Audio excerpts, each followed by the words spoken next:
Record shops were great to spend time in. I could spend 3 or 4 hours just strolling round. That was one of the most exciting places to hang out. You break the veneer of the hip joint employee.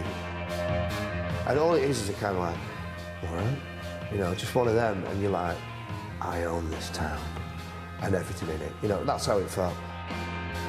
When people walked around town, you know, if you had some albums under your arm, it told people who you were.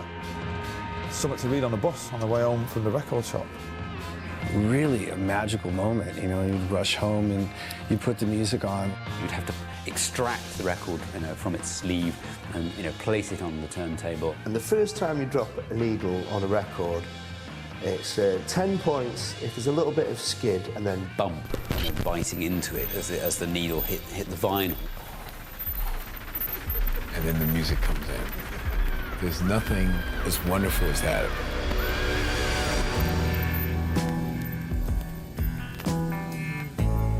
The unsung hero in popular music's epic history is not a performer, or a band, or even a song.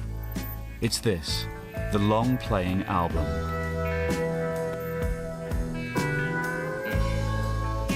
A creative canvas on which musicians could express themselves like never before. It turned record labels into business empires. Turned humble musicians into exalted immortals, and helped transform popular music from disposable teenage distraction to an art form. This is the story of how, from the mid-60s to the late 70s, the long-playing album changed popular music forever. The era when albums ruled the world.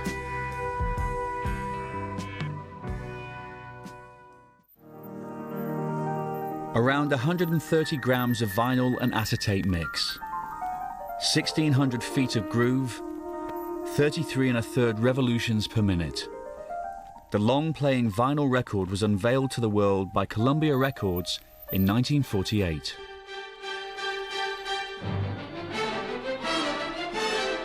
With up to 22.5 minutes of sound per side, it was the perfect vehicle for classical music and soundtracks to popular musicals.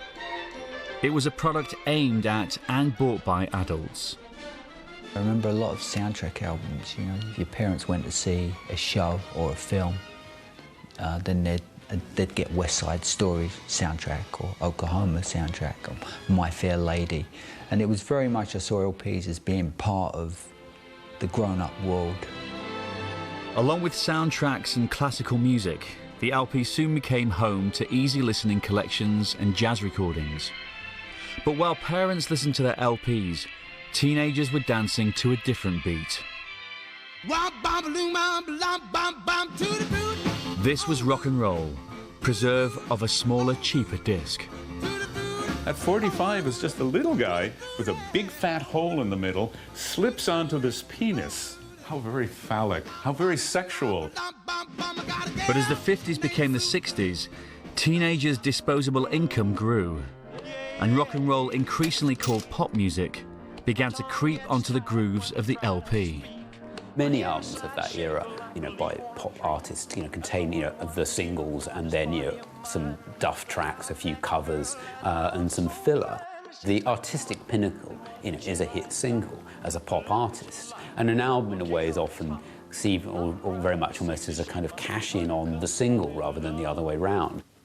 The artistic opportunity the LP could provide was still waiting to be discovered. Intellectually, it was fallow. The minds of the young people hadn't really expanded yet. I'm all shook up. But change was in the air.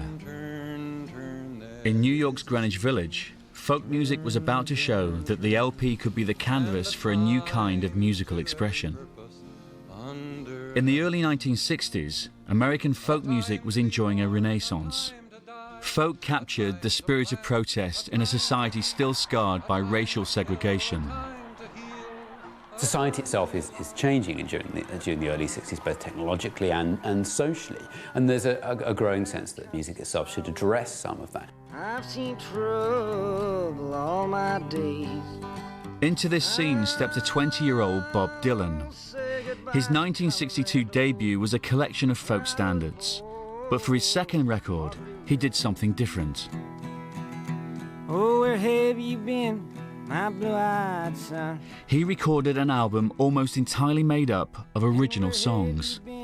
My darling young one. That marks a change, and one that's quite noticeable among his peers and general public, that the songs are credited to Bob Dylan. He is the artist behind this album. Here were 13 songs that tackled love, war, peace and race.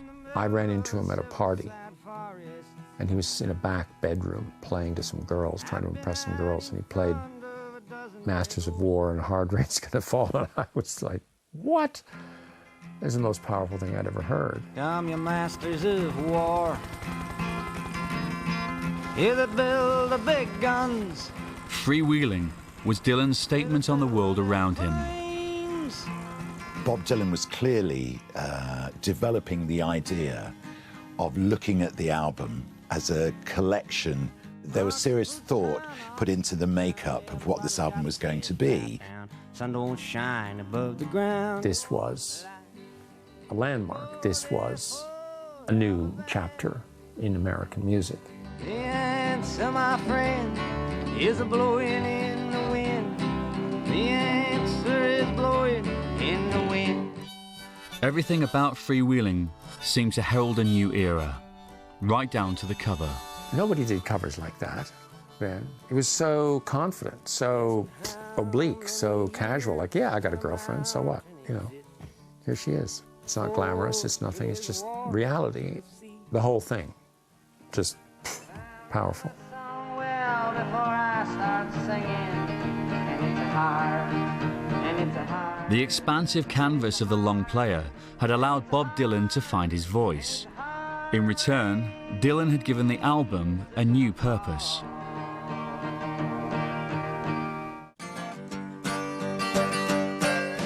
While the early albums from British bands like the Rolling Stones, the Beatles and the Kinks were still just collections of pop songs, Dylan's next records would continue to push the boundaries of what an album could be.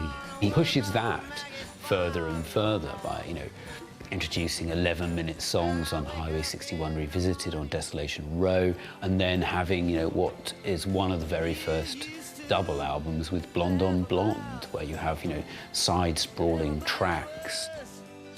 And with these albums now charting in the US top 10, Dylan's vision for the album was entering the mainstream. Dylan's career, in a way, provides a blueprint for how artists that follow him want to pursue their careers. They want to, to be able to pursue their own artistic vision, and they want to pursue it on album.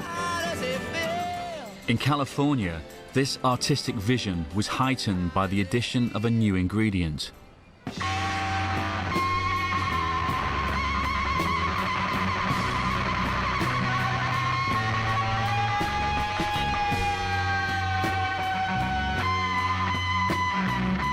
Diethylamide, popularly known as LSD. If you haven't heard of LSD, you will. LSD was the catalyst behind a psychedelic subculture that had the album at its core. A whole kind of chunk of your mind gets opened up, and a lot of the musicians had fairly good experiences with acid. By 1966, the folk music revival had reached California, where bands like Jefferson Airplane had absorbed it into a new musical melting pot. Jack and Yorma were bluesmen. Paul liked outer space, and Marty wrote love songs. And I like folk music, so you got a real smorgasbord of stuff, and I liked it that way. But it was the acid that took the music of the West Coast underground in entirely new directions. Expansive psychedelic rock LPs were tailor-made for their tune-in, drop-out audience. I mean, one reason why album culture suited psychedelic culture is that if you were sprawled out or sitting cross-legged and being semi-meditative to the music, the last thing you wanted was to have to get up and, you know, turn the record over or change the record any more often than you had to.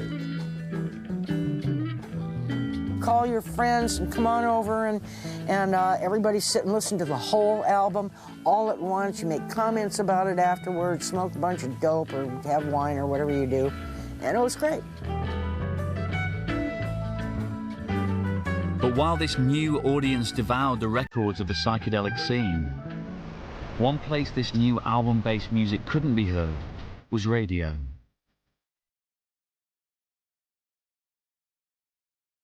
The big American radio stations, I mean, the giants, you know, in LA, 93 KHJ, for example, the Boss Jocks, they were playing singles. So, you know, there wasn't a lot of platform on air for album music until the arrival of KSAN in San Francisco. KSAN was a local station that revolutionized American radio. In 1967, a KSAN DJ connected to the psychedelic scene called Tom Donahue stopped broadcasting chart hits and started playing album tracks instead. This is Tom Donahue at KSAN, KSAN, Metro Media Stereo 95, San Francisco, Oakland. This new format was an instant success. By the late 60s, every town in America had an FM station with at least a late-night free-form show, if not all day long. It was a massive game changer. The origination of the engine, the first part of the engine that powered album sales in America through the 70s. Donahue's radio revolution soon crossed the Atlantic and found its way aboard the pirate radio stations based off the coast of Britain. The turning point for me was hearing John Peel do Perfume Garden late at night, out there, and as John described it one night, in his stone solitude in the middle of the North Sea, playing this amazing music that he'd brought back from America with him. The concept of the album as a revolutionary musical force was spreading. And in London, it would now emerge as the object and the idea that would dominate the next decade of music history.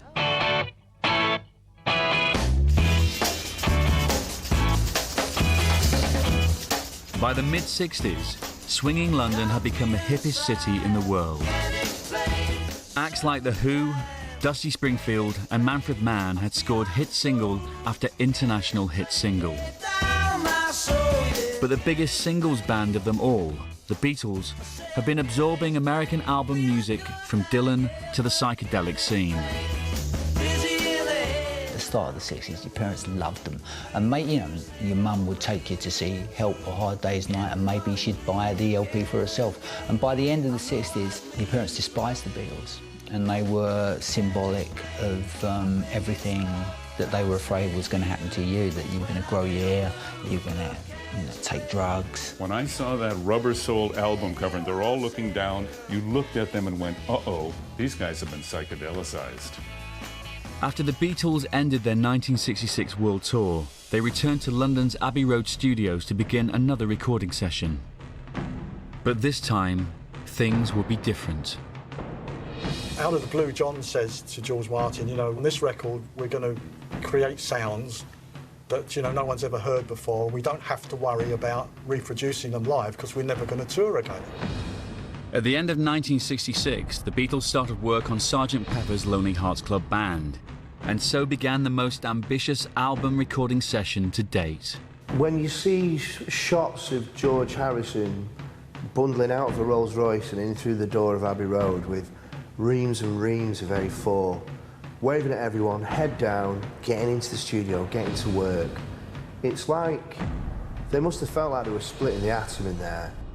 For those inside Abbey Road, it was clear the band wanted this to be a different kind of recording session. John especially was looking for something new, but the things weren't in the studio to create things new, so that was the sort of gauntlet that was thrown down. Analog 4-track studio technology was to be pushed to its limit. Every time we were going to use an instrument, they were fed up with listening to a guitar sounding like a guitar, or a piano sounding like a piano, you know, a cowbell sounding like a cowbell. So we did all we could to try and mask those sounds, although, you know, you knew it was a guitar, but it had some sort of quirkiness to it, you know. This intensive approach to recording was another influence picked up from the American psychedelic scene. The idea that it's possible to, you know, really spend time in the studio and experiment and explore. Brian Wilson was doing that with Pet Sounds, and Paul sort of picked that baton up as well. All right, here we go then. We'll send the tape. Are you ready, Richard? Just coming. Marshalling the band was veteran producer George Martin, Okay, Jeff? Yep. All right, here we go. who turned the studio into the LP's final instrument. George was brilliant at that. He was like a schoolmaster, and we were the school children, you know. The last tracks on the record were laid down in April 1967. That night set up a monitor mix, and there was just the most unbelievable atmosphere. Woke up, fell out of bed, dragged a comb across my head. No one had ever heard anything that sounded like that in their lives. It was like going from a square black and white picture into CinemaScope Technicolor. And Ron Richards was sitting on the floor by the mixing console, and Ron was the producer of the Hollies. And Ron had his head in his hands, and he said, I'm going to give the business up. That was his intention. It was that amazing.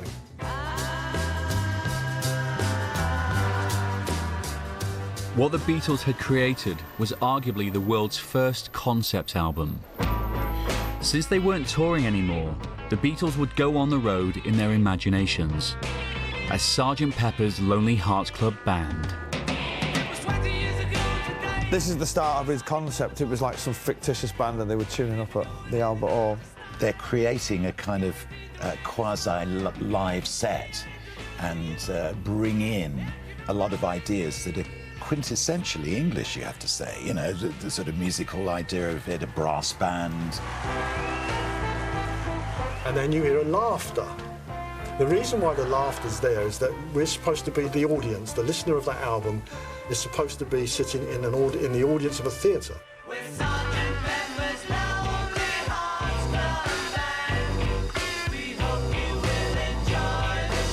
And the way that they flow into each other.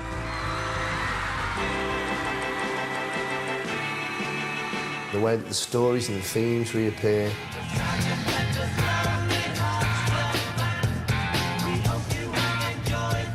There's a cohesive thread that binds all these songs together. The album has a beginning, a middle, and an end.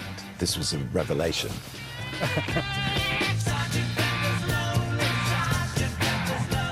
The concept of an imaginary band on tour was played out on the album sleeve as well. Bela Lugosi and God knows who, Lenny Bruce, W.C. Fields, Laurel and Hardy. Oh, look, there's Marlon Brando. Oh, there's Bob Dylan. This is might be the most recognisable album cover of all time. As a last innovative touch, the final groove on the record was cut back on itself, so in theory it would play into infinity. Just like the influence of the music itself. Sgt. Pepper is the template for everything we come to know now as the great long-playing record. Sgt. Pepper's shot to #1 in the UK and became the longest and highest charting of all the Beatles albums in America. By the end of the year, sales of albums in the US passed the $1 billion mark for the first time. Albums were now outselling singles in both the US and the UK. Sgt. Pepper, it was a catalyst. When you think 66, 67 was an incredibly creative time. So, you know, you've got other bands that were coming through, particularly in London, the Underground, bands like Pink Floyd, Soft Machine, who weren't conforming their songs to 2.5, 3-minute single formats. Some bands tried to copy the Sgt. Pepper's formula. Some lampooned it. Others, like guitarist Jimi Hendrix, wanted to take the idea of artistic control a step further. Hendrix had been plucked from obscurity by producer Chas Chandler in 1966. Together, they made 2 albums that established Hendrix as the most influential guitarist in rock. But his 1968 LP, Electric Ladyland, would be a new departure. After a fallout with Chandler, this would be Hendrix's first album without a producer. Artistic control over album recording was entering a new phase. So Hendrix at this point, in order to kind of warm up almost, is every single evening going to jam at a club 2 blocks down the street called The Scene. He would literally turn up and jam with whoever happened to be on stage. You know, we have the session booked for 8 o'clock, and no Jimmy. And then around midnight or so, when Jimmy felt he'd got enough players that he felt were in the moment with him and would be useful in the studio, he would literally walk from the Scene down to the record plant like a circus of people walking these 2 blocks in New York. I can think of this one fabulous night where he dragged in Steve Winwood, Jack Cassidy. They come in, Mitch gets on the drums, Jimmy plugs in the guitar, the organ's all ready, the bass, everything. We open up the faders, they rehearse 1 take, next take, that's the master. Done. We get Voodoo Child.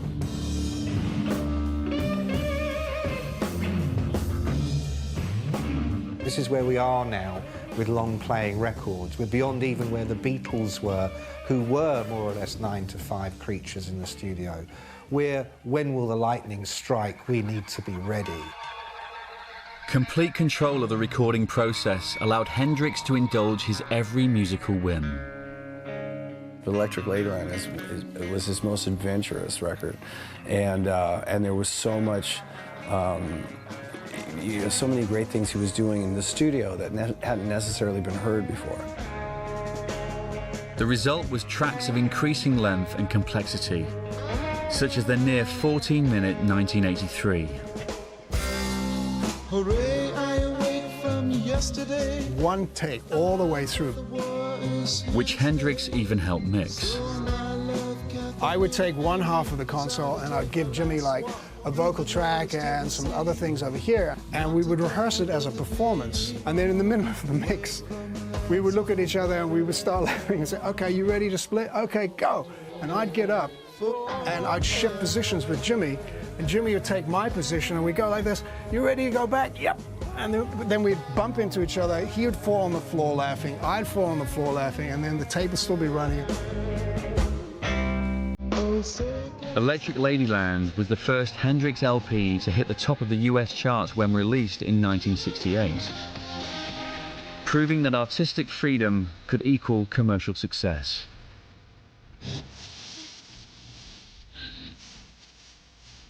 Classic double albums like Electric Ladyland were met with a certain amount of incomprehension by early reviewers. They weren't designed to whack you over the head the first time you heard them and give up all they had to offer on that first hearing. You know, they were designed to gradually sink in, to reveal more detail and subtext as you listen to them over and over again. Increasingly adventurous album tracks from both British and American bands were now dominating the ever more popular FM radio network in America. This album music was becoming a category all of its own, AOR, album-oriented rock. You know, you've got bands who are now maturing and now delivering what was becoming increasingly sophisticated music. Fantastic sort of time for albums to burst through, supported by American radio in the way that they were. You got the Velvet Underground, you had Frank Zappa and the Mothers of Invention, you had Captain Beefheart, you had a whole bunch of stuff that would have been, that wouldn't even have been classified as pop music or rock music just a little while earlier. Ever since I was a young boy, I played the silver ball. In London, The Who, once known as a singles band, released a double album called Tommy. Its writer, Pete Townsend, proclaimed it a rock opera.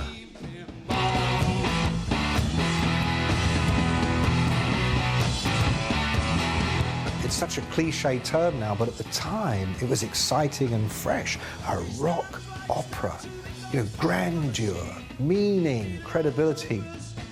And The Who weren't the only chart-friendly band to recognise the creative power of the album.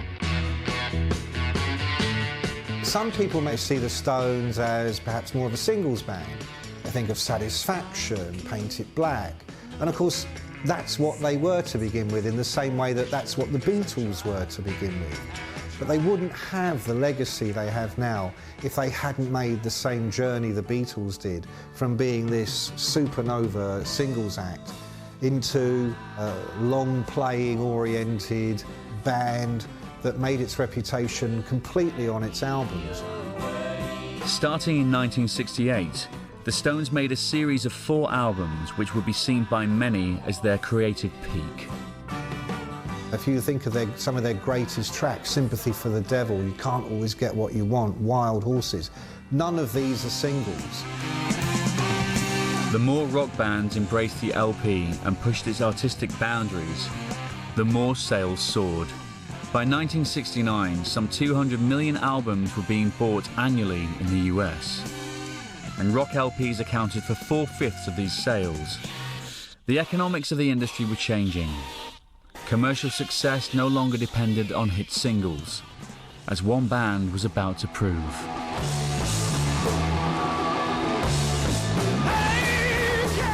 With a harder-edged, raucous rock sound, Led Zeppelin hit the top of the US and UK charts with their 1969 debut album. The band was led by a veteran session guitarist. We're talking about a guy, Jimmy Page, who'd played on something like 60% of every hit single made in London over the previous 5 years. Led Zeppelin were Page's way out from a career of playing on other people's hit singles. The whole idea is for Jimmy Page to do everything he'd never done before. Not make music to the clock, not make hits. When work finished on the band's second album later in 1969, Page sent Zeppelin's manager Peter Grant with an ultimatum to Atlantic Records. No singles were to be released, not even the surefire hit Whole Lotta Love. Peter, in his air of threat about him, he said, no singles. And everybody looked in astonishment. The record company, understandably, utterly baffled. Here's this hit in the making, we can't release it. But Carson wasn't about to be told what to do, even by Peter Grant and Led Zeppelin. I decided that there should be a single, right? I did that, and I put a single out. I put an edited version of Whole Lotta Love out and incurred the total wrath of Jimmy Page and Peter Grant, and was immediately forced to withdraw the whole damn lot. I think the number was something like 3,000 went to Manchester before I could stop them going there. Even with no singles to promote it, Led Zeppelin II topped the charts in both America and Britain in 1970. Jimmy and Peter Grant and Led Zeppelin were right. By not having a single, that Led Zeppelin II album was selling like it was a single.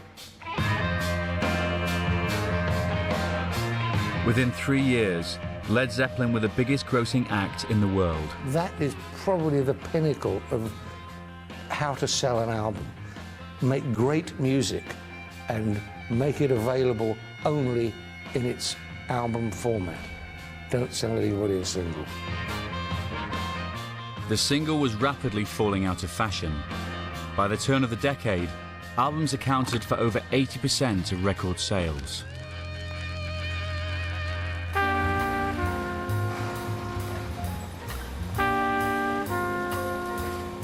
But while the rock album was on the crest of a wave, other musical forms were suffering. The popularity of jazz had been declining for years. Not even one of the most celebrated jazz musicians of all time was immune. Miles Davis, a long-time Columbia Records artist. You know, he came to me, didn't miss words. He says, these fucking young, long-haired white kids, they're stealing my rip. He said, how come I'm selling 70,000 and they're selling 1 million, 2 million albums? With Columbia riding high on sales of rock LPs, Clive Davis knew better than anyone where the album buying market was: rock fans. Of my saying, Miles, you know, you're playing in small jazz clubs. I said, you've got to get out where the young people are. You're going to be impressed with what you hear. Somehow it's going to influence your music. And moreover, you're going to have an audience that just doesn't go to your jazz clubs. So for his next project, Miles Davis took a whole new approach to the jazz LP. At this particular moment, you suddenly get Miles Davis dropping the suit and tie, dropping the super jazz cool, suddenly dressing like Jimi Hendrix. Big shades, robes, and suddenly he makes this extraordinary album called Bitches Brew. The double album Bitches Brew was released in 1970 with a cover from artist Marty Klavine, whose work had adorned Jimi Hendrix LPs.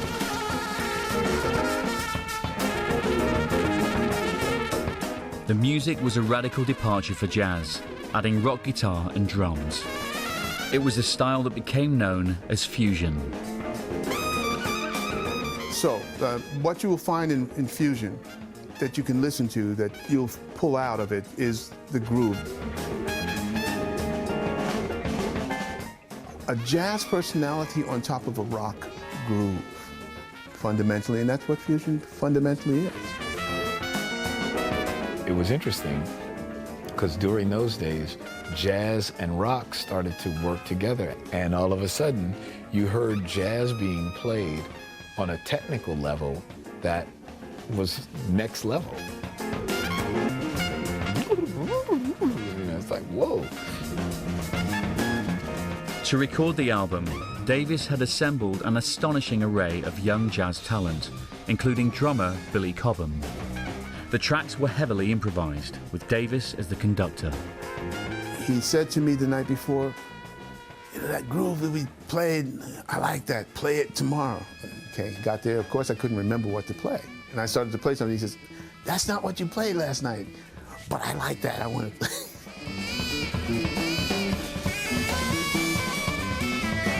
Bitches Brew changed everything for Davis. Hardcore jazz fans were outraged by this new direction. But Davis was now playing to rock fans at the Isle of Wight Festival in 1970. Is this a jazz festival? No. Is this a pop festival? Absolutely not. This is a rock, long-playing, freak out, far out, join in, trip out, go on your journey festival. Davis tapped into this vast rock audience, scoring his first gold record on one of the best-selling jazz albums ever. The musicians from Bitches Brew would go on to form bands like Mahavishnu Orchestra, Weather Report and Return to Forever, whose LPs would cement fusion as jazz's dominant direction for the 1970s.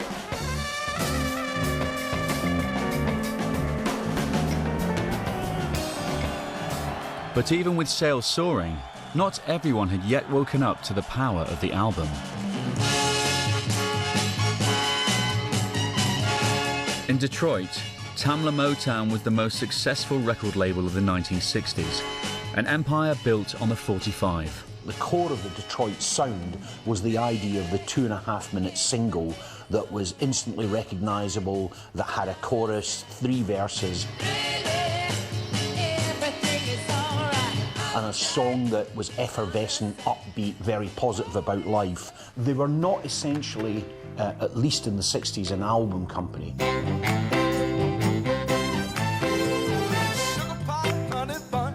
As the 70s dawned, Motown owner Berry Gordy remained committed to the label's hit factory formula. He imagined that he had a better sense of what made a hit record than any members of his staff. This often led to a kind of rancorous relationship with the producers and sometimes with the singers and musicians. One of these singers was about to launch Motown into the album era. Marvin Gaye was known as the Prince of Motown, the epitome of the label's chart-friendly sound. But his relationship with his label was becoming fraught. He felt that the company was essentially constraining him in all sorts of different ways. He always felt that Berry Gordy was denying him being the full Marvin Gaye. You know, this is a guy who really didn't want the restrictions of Motown on him. It was a hit factory, and all of a sudden these artists wanted to grow. Following the death of singing partner Tammy Terrell, Gaye had become disillusioned with his pop career and increasingly concerned with Detroit's social problems. Gradually, from about 1967 onwards, that was the year of the urban riots in Detroit, he began to compile almost a kind of dossier of different things that were going on in the city, and that dossier became the basis of probably the greatest soul concept album of all time, Marvin Gaye's What's Going On. This is it. This is What's Going On, Marvin Gaye. Best sleeve, don't you think?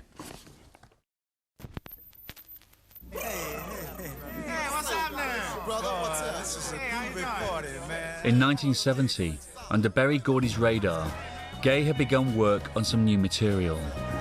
Not hit singles, but an album, and a radical new direction for Motown.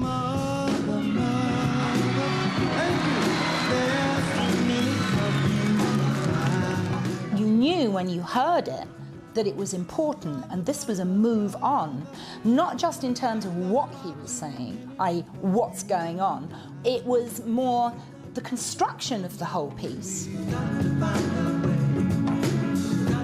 The tracks on What's Going On seemed to melt into one another. A theme of social commentary and snippets of conversation gave the album a documentary feel. This was a concept album in the new rock mold. It was probably like the early days of rock and roll where bands like the Stones and the Beatles were basically emulating their blues gospel idols from America. But here the roles were reversed. For the first time, the black acts were starting to imitate the rock act. Musically, Gaye brought nearly a decade of songwriting experience to bear. You know, everything there, jazz, funk, soul, it was all there. Berry Gordy was worried Gaye's new direction would alienate his core audience. But released in May 1971, What's Going On became Marvin Gaye's first LP to break the Billboard Top 10. This album came out like a smooth assassin. It was like, it crept up on you, you know, it's screaming, it should be a rock album. Its statements are so strong, you know, but yet it's delivered so coolly and so smoothly. The fact that he gets to the end of that and he goes up on that high note, and then it comes back in like the record begins, and the fact that it doesn't resolve, it just trots off into the distance, almost suggesting that that music is playing still somewhere in the universe. Within a year, it had sold 2 million copies and become Motown's biggest selling LP. Even Motown had now entered the album game. It was with What's Going On that they began to realise that there was a market in the album, and then that subsequently set the tone for big albums by Diana Ross, Stevie Wonder's 3 albums in the 70s. It's this moment where rock and the whole idea of the long-playing record actually now infiltrates every sphere of music. The early 70s saw musicians from all backgrounds embracing the approach and commercial potential of the rock album. Bands like Jethro Tull fused rock with English folk. The Doobie Brothers mixed rock with country. And in the glam rock scene, the power of the album divided 2 of the biggest artists, Mark Bolan and David Bowie. The crucial difference, really, between what T-Rex and Mark Bolan were doing and what David Bowie and the Spiders from Mars were doing can be summed up in 2 words: long player.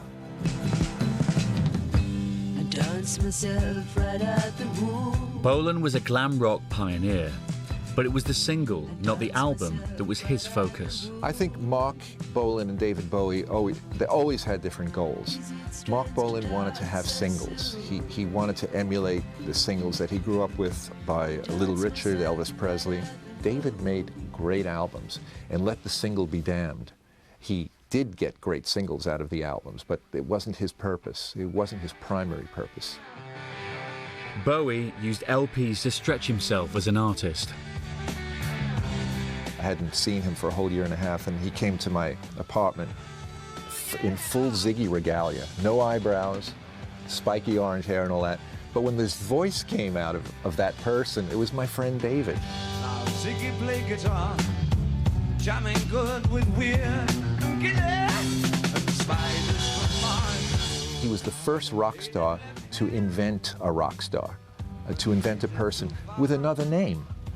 You know, that's unbelievable. And then he could still be, the album could be Ziggy Stardust and the Spiders from Mars.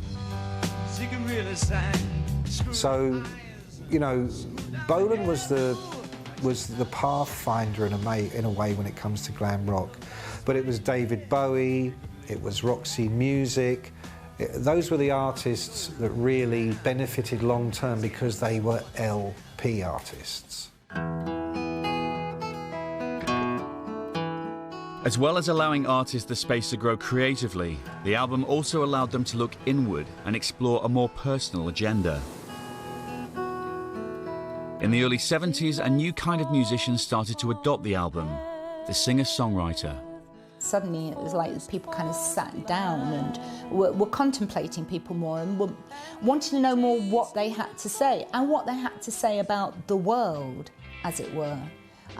Therefore, it became more introspective. Tonight you're mine completely.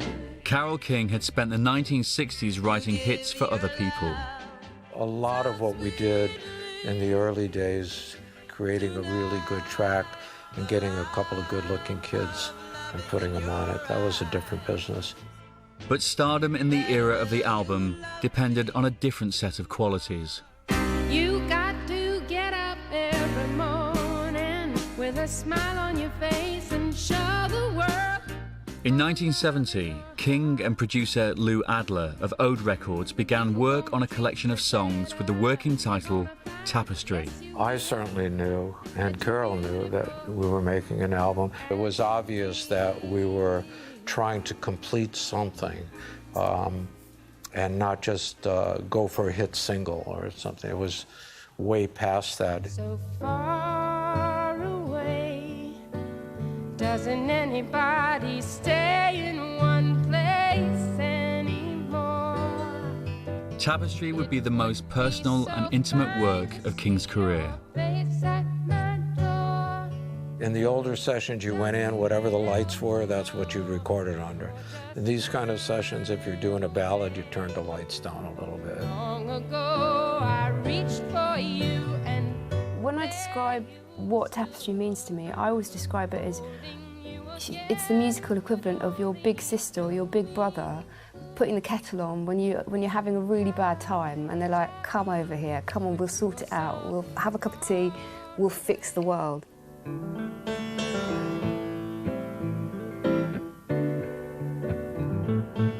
Stayed in bed all morning just to pass the time. There's something wrong here, there can be no denying. One of us is changing, or maybe we just stop trying. The final running order of Tapestry was a masterclass in one of the secrets of a great album, sequencing. I must have spent 2 weeks or more on the sequence of Tapestry. Coming out of the right chord into the right chord of the next song so that you don't, abruptly shake somebody. Not only shake them, but musically shake them. The transition from So Far Away to It's Too Late was a classic example of Adler's sequence. What I really like is you're getting from this chord, it's a fade out actually, so we don't get a proper ending on So Far Away, but it sets you up nicely for that move to the A minor 7 there. Because that chord's there again, So there's this really nice harmonic relationship. They're in different keys, but they're echoing the song that's come before.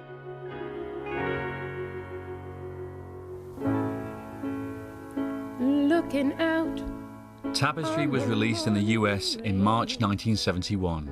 All that kind of pop thing that she had come from, she poured into this album, but it's very personalised too. And that's quite a potent combination. The album spent 15 consecutive weeks at the top of the US album charts, the only time a female solo artist would achieve this in the entire 20th century.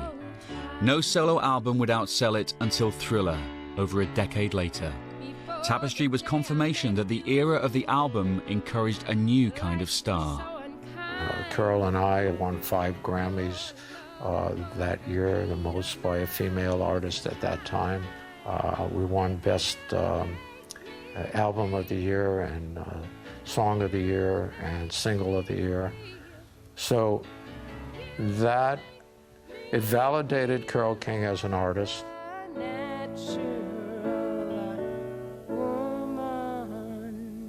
Artists like James Taylor, Joni Mitchell and Don McLean contributed to the singer-songwriter boom.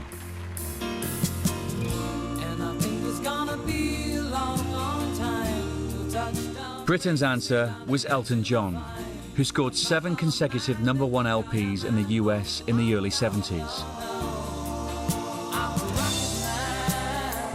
Only the Beatles ever surpassed this feat. But in contrast to the intimate, stripped-back style of the singer-songwriters, other musicians were using the LP to create ever more elaborate musical landscapes. This was progressive rock. In a strange way, we were musical scientists. We had lots of ingredients of different instruments around us, and we had lots of different kinds of musical knowledge. And I didn't want to play 3 chords and just sort of do blues solos and things. I wanted to go to different levels and fuse music and put things together. The most popular album band on the Billboard charts for 1972 was a prog band, Yes. Yes, music was convoluted as it was excellent. Songs often spanned entire sides of vinyl. Double albums became triple albums. Such grandiose music required similarly creative sleeve design. Yes found their visual identity through artist Roger Dean. I never tried to paint music. What I was looking for in the imagery was something that would stop people, make them think, and have something that was from the same source as the music, rather than an image of the music. That was desperately important to us, desperately important, because the cover was as important as to what was inside. I mean, they say you tell a book by its cover, you can also tell a vinyl by its cover.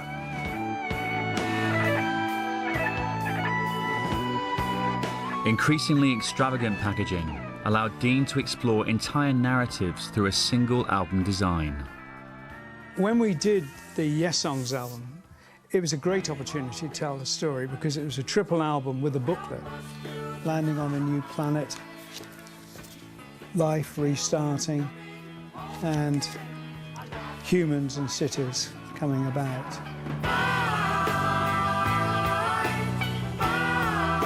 Yes's huge album sales gave Dean's artwork huge exposure. We did sell an enormous number of posters and calendars and books. I've looked at figures ranging from 60 to 100 million, so it's a lot of pieces. But iconic sleeves and progressive sounds didn't only meet in the world of rock. The albums of the Parliament Funkadelic Collective created a funk universe, every bit as creative as prog. It was the most insane, ridiculous, creative, ludicrous band collective of all time, Parliament Funkadelic. Just the most genius insanity that music has ever produced. bands like Parliament, Funkadelic, they were much more like the R&B, soul, funk versions of like the Grateful Dead. Band leader George Clinton's clash of psychedelic rock, soul and funk met its match with the album artwork of Pedro Bell. It's Afrocentric, it's mad, it's kind of got satanic qualities to it, it's challenging all sorts of different things. I mean, just look at the breasts of this weird-looking woman here. One's a map of the world, the other's a musical turntable in the end of her nipples. I think it's just very hard not to like a record which, on the sleeve, it describes the record company as vinyl bin banglers, and where the bass musicians are called bass thumpasaurians. Cosmic slop, no compute, trash a go-go, march to the witch's castle, the nappy dugout, and two skeletons having sex in the corner. Excellent. For the 70s music fan, the album sleeve became a symbol of their identity. It actually summed up a lifestyle. You know, when people walked around town, you know, if you had some albums under your arm, it told people who you were. If you walked in somebody's house and there was racks and racks and racks of album covers, you know, and it's a bit like going into somebody's library and you look to see what books they read to kind of ascertain what kind of person they are. Well, the same thing happened with the album cover. Of all the iconic images on 70s album sleeves, one above all appeared to define the era.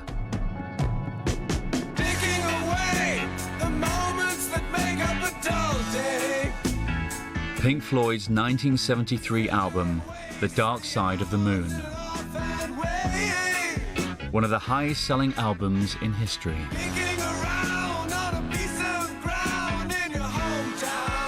When I was growing up as a child in the kind of late 70s and early 80s, it was a commonly held belief that there was a factory somewhere in Germany which only pressed copies of Dark Side of the Moon. It just seemed convincingly true because practically every household, or certainly every parent's household, had a copy of Dark Side of the Moon. You could not avoid that record. The Dark Side of the Moon would sell some 40 million copies in its lifetime. Yet it was released with a stark sleeve design with no mention or photo of the band. The cover art was the brainchild of the Hypnosis design agency. Hypnosis never worked for record companies. We only worked for the artists. We were commissioned directly to work for all the people that we worked for. The record companies hated us with a vengeance. When Storm and Poe from Hypnosis went into EMI with a cover, and the EMI went, a record cover with no picture and no name, and you know, can't have that. And they went, tell you what, we can. Because we're with Pink Floyd. That's what they want, that's what they're having, and that's what you're doing. At no point when you're flicking through the racks in a record shop, unless you knew what that was, you would not know that's Pink Floyd. The themes on Dark Side were uncompromisingly adult. The idea was that the album would sort of focus on the pressures that we were feeling, I suppose, or the sort of things that impinge on your life. Money, sort of acquisition of too much in a way, and mortality, time, rather than teenage love, which we felt perhaps other people did better. The band's attitude to publicity was similarly uncommercial. They didn't do one press interview. Not one press interview. There wasn't even a picture. Because why would you print a picture of someone you haven't interviewed? You know, I mean, and you weren't going to reproduce a picture of their covers. Because they weren't on the cover. So, you know, but it didn't do them any harm. It was just extraordinary that they got away with it in a way. I think at the time we were being a bit grand and felt that we didn't really want to be too involved in the sort of promotion that the record company were doing. I think there was a playback at the Planetarium, and I think we decided that we weren't going to turn up for this. Quite why, I've no idea. Despite Pink Floyd's disdain for publicity, Dark Side of the Moon spent 14 years in the Billboard Top 200. No other album has ever come close to this feat. This piece of work, I think they'll still be listening to in the same way they listened to Mozart, you know, in hundreds of years' time. It's just perfect. There are no rough edges. You're going to ask me why I think Dark Side was successful. And my answer is that it's more than one reason. It isn't just because the drums are so fantastic or anything like that. It's actually the fact the lyrics are extraordinary in that they're more relevant to a 50-year-old than they are to a 23-year-old in many ways. And if the dam breaks open many years too soon, and if there is no room upon the hill. Dark Side turned Pink Floyd into one of the biggest bands in the world. But an album was now capable of even more than that. I'll see you on the dark side of the moon. In 1973, the first release from a startup independent label called Virgin Records was delivered to be cut to vinyl.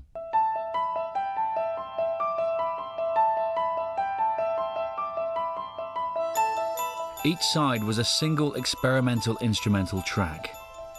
It was written and performed by a complete unknown. It featured no lyrics and no songs. And it's always every young musician's dream to make their own album. It's what life is about. They thought one day I'll make my own album. In 1973, young musician Mike Oldfield sent a set of home demos to every record company in London. No one was interested.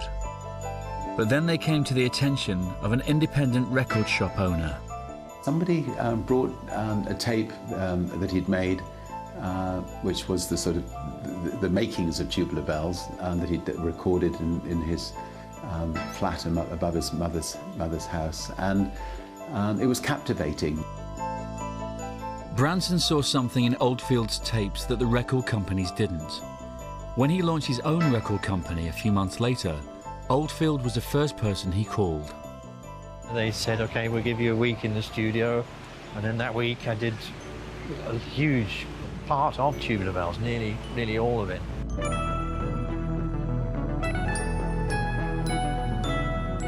Oldfield played almost every instrument on the record and composed all the music. It would be a long, difficult job and take me quite some time. The studio was a big thing, cost hundreds of pounds or hundreds of dollars per hour.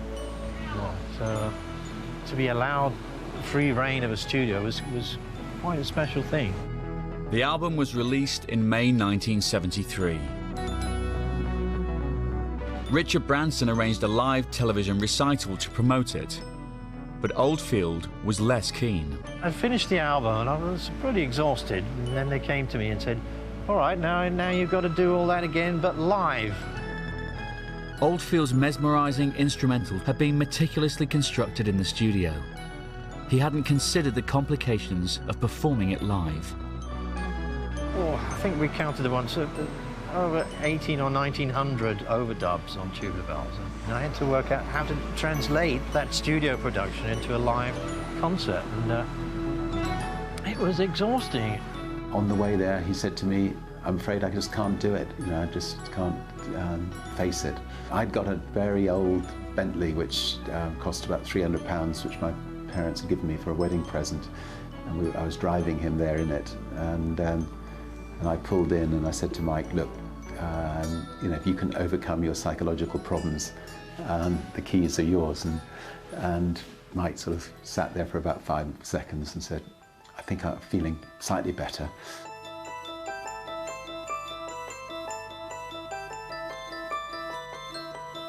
That night he performed at the Queen Elizabeth Hall and brought the house down.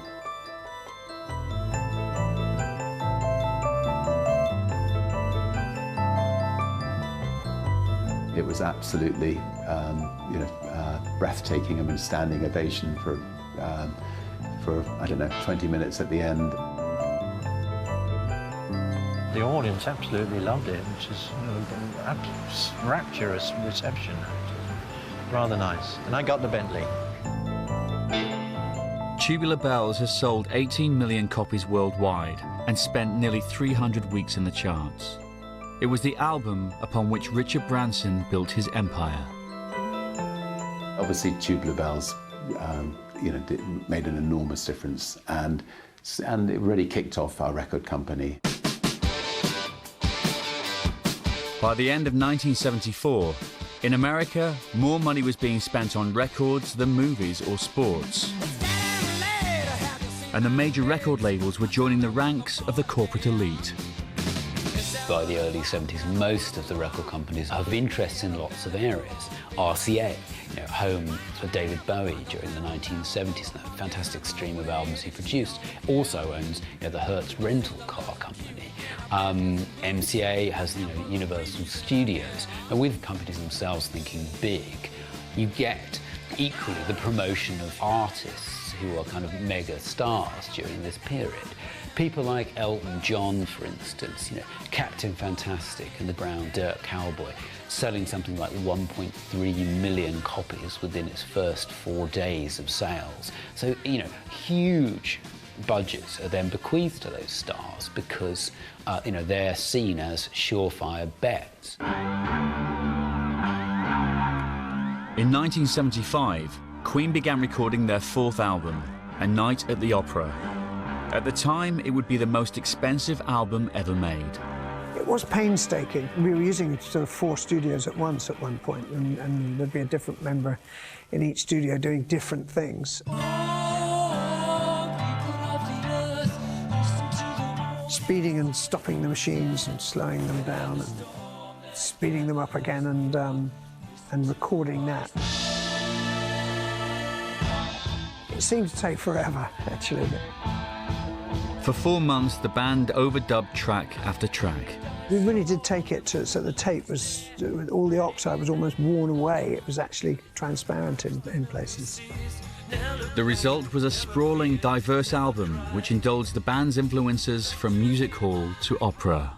I see a little silhouette of a man. Scaramouche, Scaramouche, will you do the fandango? We were sort of almost showing off what we could achieve in the studio. Oh yeah, making records in the 70s was a lot of fun. You usually own the studio, like you'd block book it. You would live in that studio for 2 months. You'd have ping pong tables, pool tables, dartboards. The record company's role was simply to write the check. So yeah, the idea of anyone going to a Queen album session and discussing the merits of the songs with Freddie Mercury and Brian May, pretty unlikely. You know, they knew what they were doing.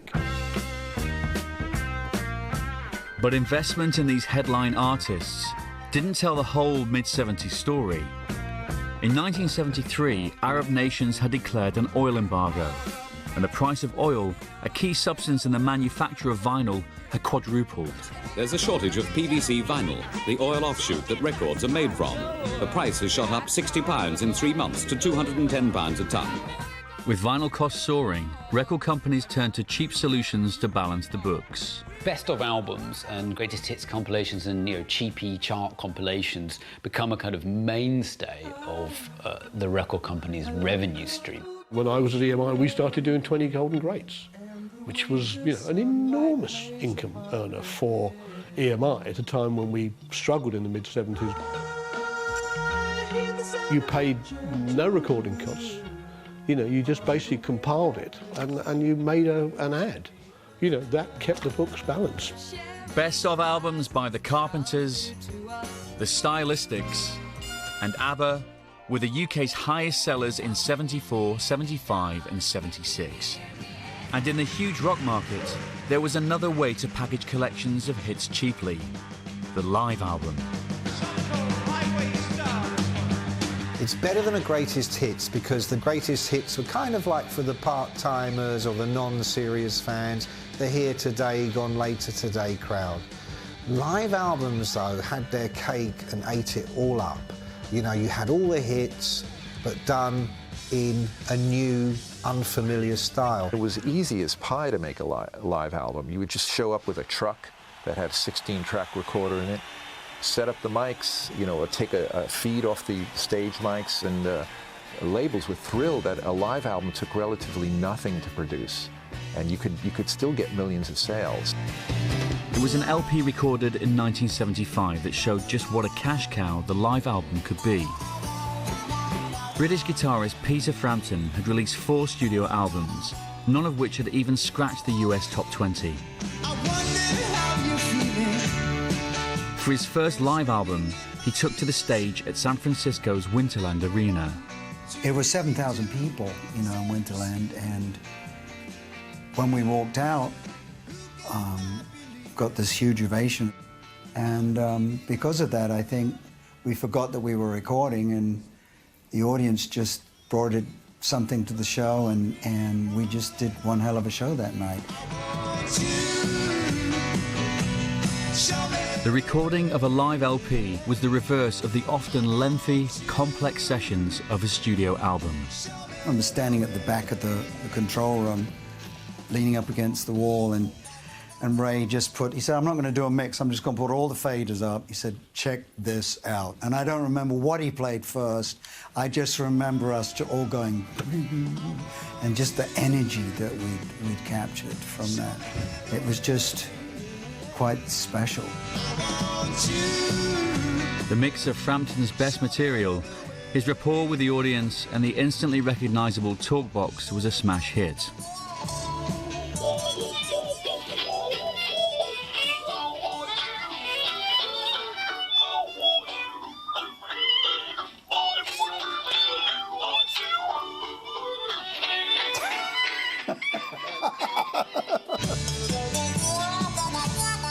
I'm going to have to disinfect my iPhone now.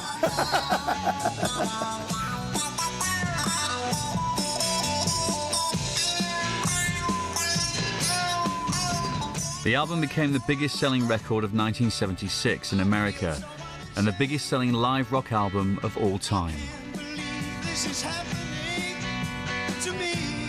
You couldn't go in anyone's car, anyone's house, or walking down the street.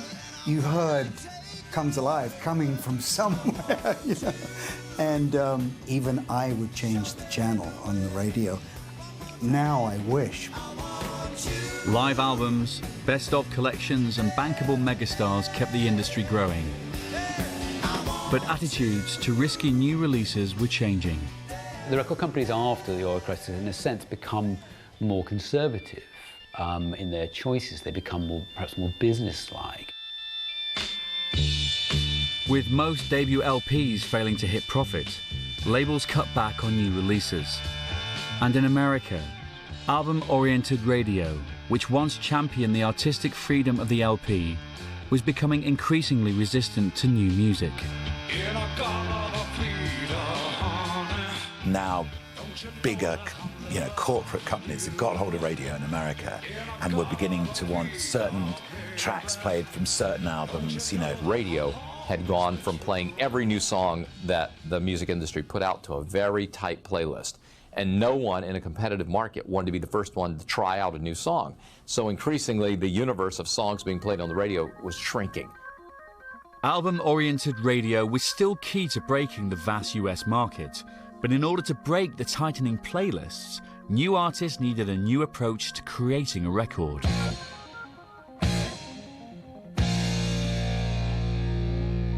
In the early 70s, Tom Scholz was an engineering graduate and wannabe rock star in search of a record deal.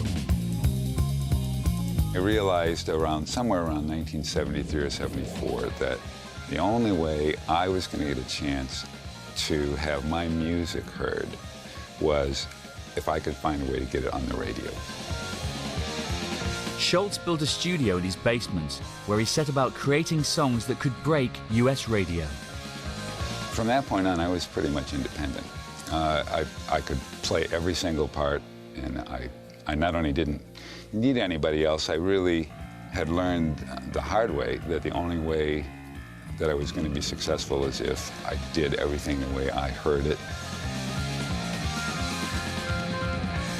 Scholz used his engineering know-how to produce a sophisticated, radio-friendly sound. This was no rough and ready demo. Every guitar note, every melody, every vocal was thoroughly produced. More Than a Feeling is a sensational track. He was a brilliant, brilliant producer. The vocals are panned a little bit towards the center, to give more phasing on the line on purpose.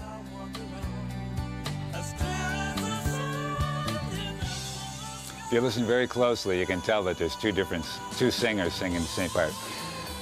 Here there's 4 lead guitar parts come in. There's one on each side playing the same note, then there's a harmony part on top of it. There are 2 electric guitars, 1 on each side. There are 2 acoustic guitars on each side. As the lead guitars ring off under the vocals, there's a total of 8 guitars playing, plus the bass, of course. Schultz's sound caught the ear of producer John Boylan. I remember taking the 2-track tape and flying to New York with it and playing it at the singles meeting in New York for Ronald Luxemburg and the entire Epic staff, and they went nuts. And I knew that something was going to happen with this record right then and there. Boylan persuaded Epic Records to sign Schultz and vocalist Brad Delp under the name Boston, and the debut album was released in the summer of 1976. A band was assembled to perform the music, and just weeks after More Than a Feeling was played on FM radio, Boston played their first gig. I guess they could have accommodated something like 1,000 people in the stands. There was a riot. 3,000 people showed up. They broke down the fence. The promoter was arrested. It was the most exciting show of all time. More Than a Feeling helped turn Boston's album into one of the biggest selling debut albums in history. And not only that, it heralded a whole new style of rock music. I would say Boston was the first album of a certain genre, and that genre was continued on by acts like Journey and Styx and Kansas and other artists that had a sonic signature, you know, that sounded great on the radio, that were definitely rock, but also melodic, and also had a lot of other things going for it than just a plain ahead rhythm and blues kind of rooted rock and roll. And I guess it's just the woman in you. The kind of music that was dominating American FM radio began to change. AOR was no longer album-oriented rock. In the 70s, it did become adult-oriented rock, and there's I think a simple reason, is that the audience became adults. Let's face it, they weren't going to be teenagers and college kids forever. Album-oriented rock became adult-oriented rock only because the audience became adults. Of course, the downside of groups like Foreigner, Journey, REO Speedwagon was that we now had the formula. You know, we now had the rules, the map. We could build it in the laboratory. A little bit of Zepp, a little bit of Beatles, a little bit of this and that, and we could come up with this really beautiful anthem that'll sound perfect on FM radio in America. So a lot of these records are fantastically well crafted, but they're kind of sealed hermetically. There's no air in them, there's no life, they don't breathe. Welcome to the Hotel California. Polished melodic rock was becoming a feature of the American charts. In 1977, the Eagles' Hotel California was knocked off the #1 spot by the biggest selling album of the year, Fleetwood Mac's Rumours. So an album like Rumours, for instance, manages to combine the kind of rhythmic, catchy element of kind of rock and roll with something that's slick and smooth.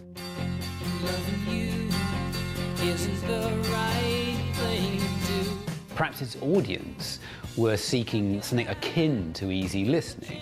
They wanted something that was comforting and could be stuck on in the background. But they are a generation that's grown up with rock and roll, so they're used to the idea of a beat. Everyone of a certain age probably has a copy of Rumours. It became part of the furniture of being an adult in the 1970s. But it wasn't just the album buyer that was growing up. It was musicians too. The British prog artists, famous for pushing the envelope of the album in the early 70s, were now increasingly accused of indulgence. I think progressive music started with every good intention, you know, and it started in the way we've been describing of you know, pushing out, let's experiment, let's see how far we can go, let's introduce lots of other different elements into it, you know. And I remember my turning point with all of this came watching Yes at Madison Square Garden, where there were pods lowered down through dry ice, you know, onto the stage, and the pod opened, and the drummer steps out, you know, through the dry ice, all to very sort of dramatic, you know, music going on, and I began to think, whoa, you know, hang on a minute, we have now come about as far away from Elvis being at the RCA studio in '56 as you could possibly get. All those guys that were in their early 30s by, you know, the mid-70s, they were all pretty ropey, you know. It wasn't just the LP, it was the Rolling Stones too, you know, it wasn't just Pink Floyd, it was David Bowie too. The promise of the long-playing album was no longer delivering for a new generation of music fans. But once again, the album was about to be reinvented. Now, it's extremely provocative, you know. Starts with, you know, what we can only assume are jackboots marching.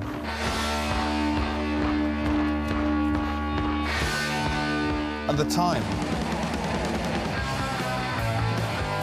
At that point, though, it's all over. Everything that's gone before that is now redeemed fucking irrelevant as soon as he starts anti-singing. I don't want a holiday in the sun. I want to go to the New Bell Sun. I want to see some history. In 1977, the Sex Pistols released their debut album, Never Mind the Bollocks. Punk, in a sense, defined itself against hippie. Whatever hippies did, punks did the opposite. Hippies play long instrumental solos, punks play short solos or no solos at all. Hippies make conceptual thematic double albums, punks make short singles. It was designed specifically to be whatever the hippies didn't do. It says around sound in a 2-inch wall. We were quite Stalinish, you know, like breaking from the past. Said it meant nothing to us apart from a few revered icons like the Velvet Underground or Iggy Pop. Never Mind the Bollocks brought a new way of thinking to the LP. Short songs, no sleeve notes, and stripped-down production.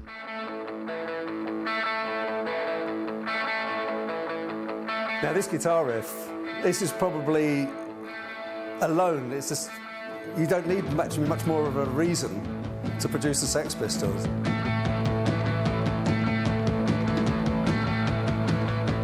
It's one of the first things you learn when you pick up the electric guitar is that riff.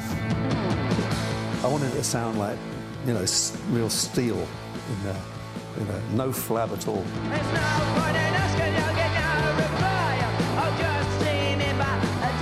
Just two musicians played almost all the music on the record. Drummer Paul Cook and guitarist Steve Jones, who also played the bass parts. He just played exactly the same thing on the bass guitar as he played on the guitar. You know, he just followed the root note, one octave down. You got a perfect harmonic sequence of bump an octave and then a fifth and an octave, and that's where the power came from. And we don't care. The more you look at it, it's got the word sex and bollocks on it, and it might be the most provocative piece of art, popular art, ever. But despite its rebellious stance, Never Mind the Bollocks was no less sophisticated an album in its creative intent. There's the politics and the fashion and the thinking, and youth culture had died before that point. It wasn't really, kids weren't empowered. They were just still seen as kids. The Sex Pistols came along saying that the established order was about to change, you know, and did forever, you know, it's never gone back. While punk purports to have kind of introduced a ground zero approach to everything that had come before, goodbye horrible, self-indulgent, concept album, progressive, long-haired fools. Never Mind the Bollocks actually turns out to be perhaps one of the greatest rock concept albums of all time. Never Mind the Bollocks went to #1 in the UK in 1977. That's it for them. That's all they ever did. That's their one statement to the world. You know, and imagine getting it so right once. I've made 10 albums, and in my own mind, they don't match up to that. And I'm an arrogant bastard. Seriously. And I'd give them all up to have written that. I truly would. 1977 also saw debut albums from the Stranglers, The Clash and The Damned. Even for this revolutionary, raw, anti-establishment music, the album was crucial. Punk rock and new wave, which I think was, you know, the last great flowering of the LP, because everybody wanted their LP, even if they were like the Ramones. You know, even if they did, all their songs lasted for 2 minutes, you still had to get your album out, because you weren't a grown-up rock band unless you did that. Punk and new wave had given the album a creative shot in the arm. In 1978, record sales propelled the industry to unprecedented revenues. And in a nod to the LP's early days, the biggest sellers in 1978 were both soundtracks. But the long-playing album was spinning on borrowed time.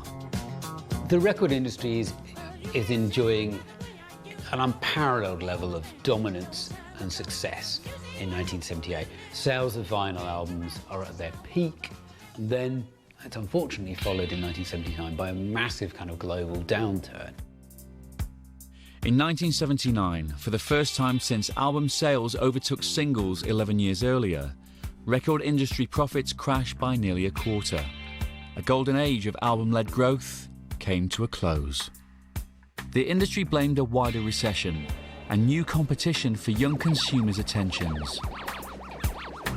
They're concerned about the arrival of computer games, both in arcades and TV consoles. They're concerned about video recorders, and most of all, they're concerned about cassette recorders. Changing technology was undermining the record industry's LP-oriented business model. The cassette transforms the way in which people can listen to music, and they're no longer trapped by the physical object of the LP. They can also take the album, mix up the tracks, and make their own compilations. So it brings a completely different experience of listening into the equation of the album, one that reduces the album's kind of monolithic presence in kind of youth culture during that period and beyond. As sales of LPs continued to struggle into the early 80s, a new way of selling music and a new canvas for artists' creativity was about to emerge. MTV was launched in 1981. Its brash, iconic branding signaled a new approach to selling music. What made MTV so different is that everybody else who had done TV on, or music on TV, had tried to make music fit the TV form, create a story arc through it. And we said, no, no, no, no. We're going to make TV fit the music form. Mood, emotion, attitude. That was new, that was different, that was revolutionary at the time. The music video changed the whole way music was marketed for a while. I mean, in the old days, you'd have to hear a song 5, 6, 7, 8, 9 times, and then you say, oh, I gotta have this thing. But with the music video, because you had that extra level of entertainment, that visual thing, sometimes the conversion from experience to purchase happened a lot faster. Within a year of its launch, MTV had made an indelible mark on the industry. Clearly the most influential album was Thriller, Michael Jackson. He and Madonna were the first video artists, that they really conceived of everything, the record around the video. They sort of thought of it as one piece. All of a sudden, the emphasis was now making singles that would make a good video. People were writing for video, And we're abandoning the album concept. The whole idea then of the video being the art form, and you're going to divert huge amounts of resource from your core album into the marketing of that album. You're going to suck half the budget away from what previously had been the recording costs into now marketing that album. The era of the video had arrived.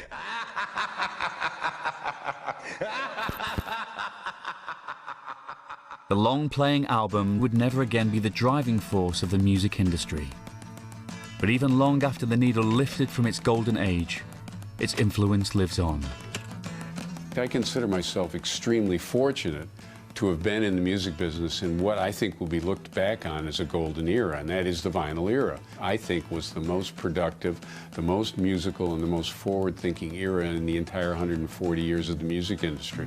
Things like, Pink Floyd, Dark Side of the Moon, would never have been able to exist without the LP. And so there were beautiful albums produced that only would work in LP form. It's like sitting by an old fire, a crackly piece of vinyl. There's something really comforting about it.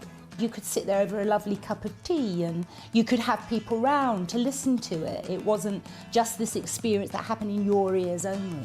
Every single time you listen to the record, you got to do the same thing. Handle it with care, put your finger in the middle, keep it balanced, put it on the platter, do that. You can't just casually throw it and hope that it's going. You got to do the same ritual, that preparatory ritual before you sit back and go,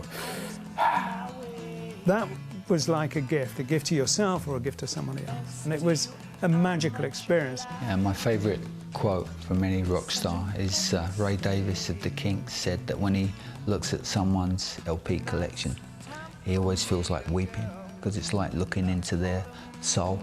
And anybody that collected LPs in that golden age can understand that. The record collection was really the art collection of the ordinary man, of the working man or woman, and it's only now as they slip into history that we see their real beauty and their real power.